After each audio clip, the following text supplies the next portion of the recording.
Sebelum menonton video ini, mohon dukungannya untuk like dan subscribe, agar channel Safa Health bisa terus berkembang, sehingga lebih banyak teman-teman semua yang bisa terbantu untuk sembuh dari penyakit sinusitis.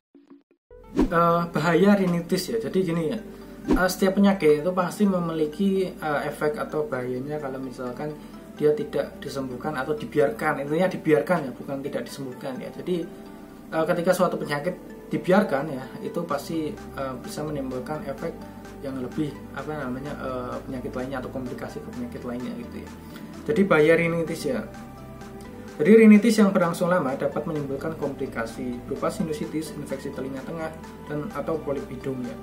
Ini berdasarkan artikel di aladokter.com ya. Jadi memang seperti itu ya. Jadi sinusitis itu bisa disebabkan karena kita rinitis. Jadi ketika kita itu sering bersin atau pilek gitu kan. Nah, ketika kita biarkan ya, ketika itu berlangsung lebih dari 2 minggu itu akan masuk ke fase sinusitis itu ya.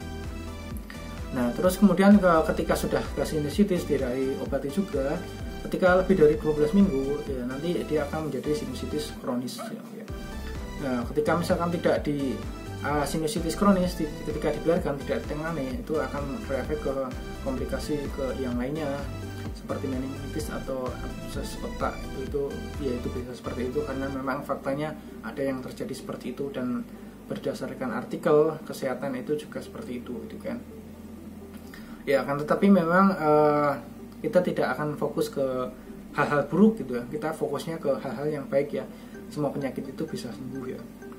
Gitu ya. Jadi memang sinusitis, rinitis, polip itu berhubungan ya. Jadi urutannya adalah dari rinitis dulu ya. Rinitis, kemudian kalau dibiarkan akan bisa menjadi sinusitis ya. Sinusitis yang berlangsung lama itu juga bisa menjadi ke polip ya.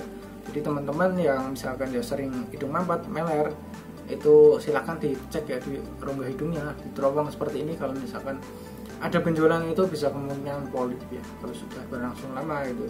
Tapi kalau misalkan benjolannya itu tidak terus menerus atau mampetnya tidak menerus, kalau hanya saat-saat tertentu, itu bisa ya mungkin rinitis atau pembengkakan konika gitu.